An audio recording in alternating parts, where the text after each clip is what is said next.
Next on Worcester News tonight, a Rutland vehicle repair shop goes up in flames. The cause of the fire now under investigation.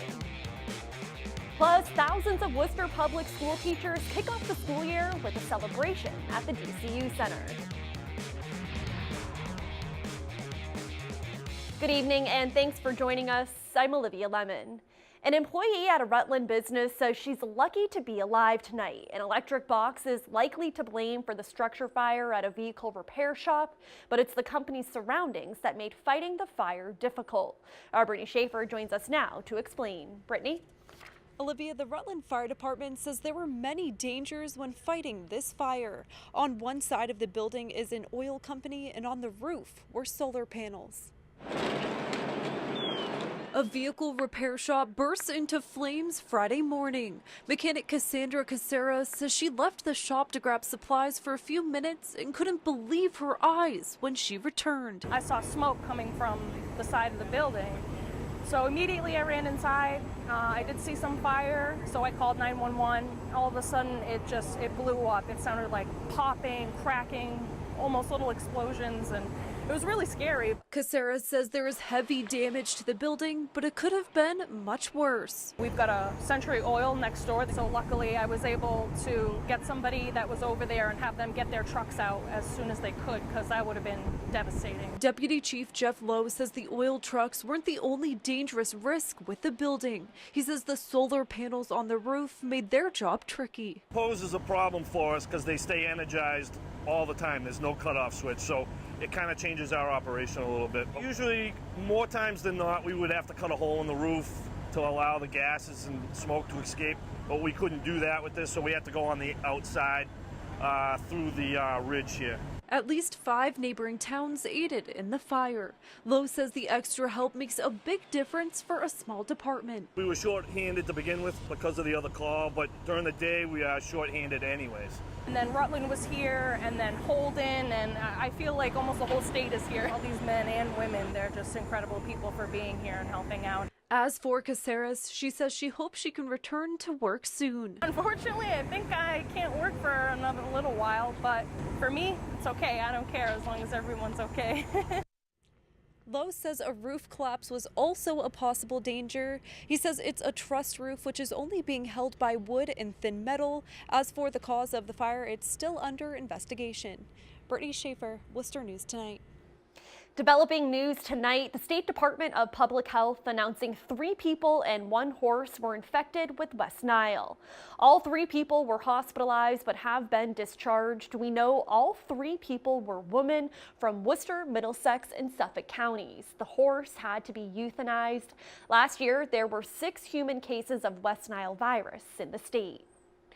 Switching gears now, Worcester Public Schools teachers and staff kick off the school year with their annual Back to School celebration Friday. More than 4,000 public school employees were at the DCU Center to prepare for the start of school on Monday. The celebration included awards, a spirit competition, and a keynote speaker. Superintendent Maureen Benenda, the city manager, and other city officials also addressed the crowd, reminding staff they are the leaders of the city and for some students, the only reliable adults they have in their lives. It's been more than 2 years since Southbridge Public Schools were taken over by the state. The Board of Elementary and Secondary Education designated them a Level 5 district in 2016, meaning the schools are classified as chronically underperforming. Our Chandler Walsh spoke with the district's current receiver on his goals for the upcoming school year and has more. Chandler? Olivia, in a few days, state-appointed receiver Dr. Jeffrey Villar will begin his first full school year with Southbridge. He says he has some major goals for this year, working towards long-term stability. Southbridge Public Schools are years away from operating on their own. The district's state-appointed receiver, Dr. Jeffrey Villar, is making strides to turn the district around. He says his main goal for the upcoming school year is to improve school culture. We need to establish respectful relationships between adults and children. We need schools where kids like to come to school, feel supported and challenged, and teachers like to work there.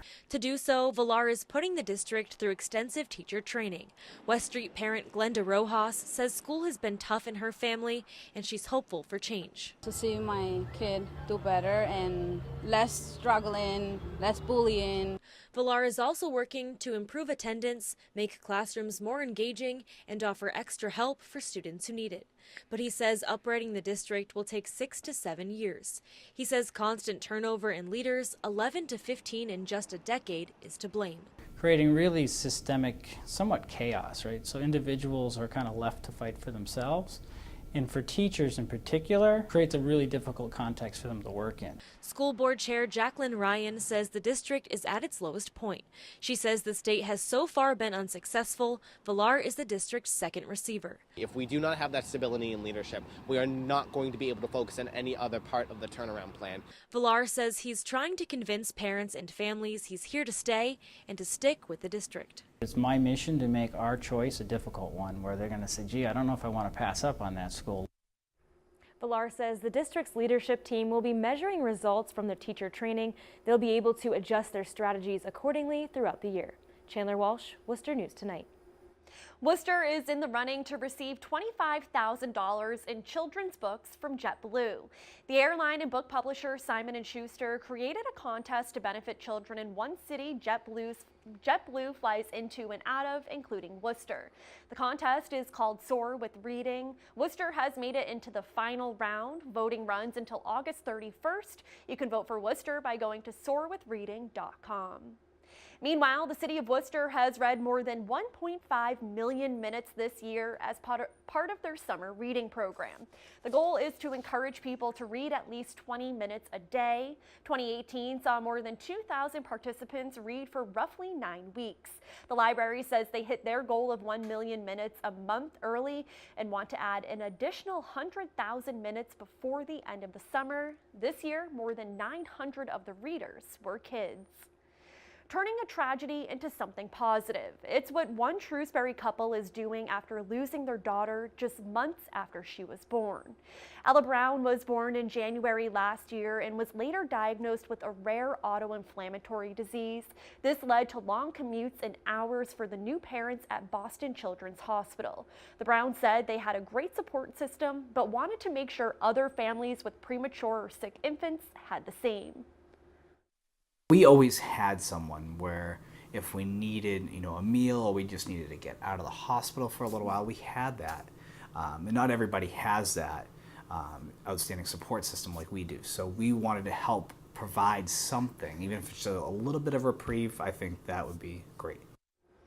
Ella died in April of 2017. Dan and Kate started Umbrellas for Infants named after their daughter earlier this year. The nonprofit organization will provide care packages, meals, and help with child care for families at the neonatal intensive care unit. Our main goal is to provide families with what they need. We know that what every family needs in that situation is a little bit different. So we definitely like to start smaller and really be able to provide some individualized support to families. And if we get to a point where we can expand beyond, that would be wonderful. But for now, we want to focus on Central Mass. And the Shrewsbury couple now have a healthy 4-month-old boy named Brennan. They say you can head to their website if you would like to donate or if you need their services. Getting to know what you can and cannot recycle. It's something the state is hoping all residents will learn. Mass Recycle and the Department of Environment Protection say a new initiative, Recycle Smart, aims to educate people about what materials can be processed at recycling plants across the state. The really big one that we want everyone to know about is plastic bags. They are really, really bad for our system. They get tangled around our machinery and they stop the process completely. So everybody who has been putting their recycling into a bag and tying the little bunny ears on the top, please stop. If you want to be part of the system, please just put your recycling right into the bin, clean, empty. And the state has distributed more than $2.5 million to almost 250 municipalities across the state to help educate people on recycling. A lifelong Worcester resident turns 100 years old this Saturday. Today, Frances Krastowski got a celebration of her own at the Summit Elder Care Program on Grafton Street. Frances graduated from North High School in Worcester in 1936 and went on to work for the school system, working with hearing impaired children.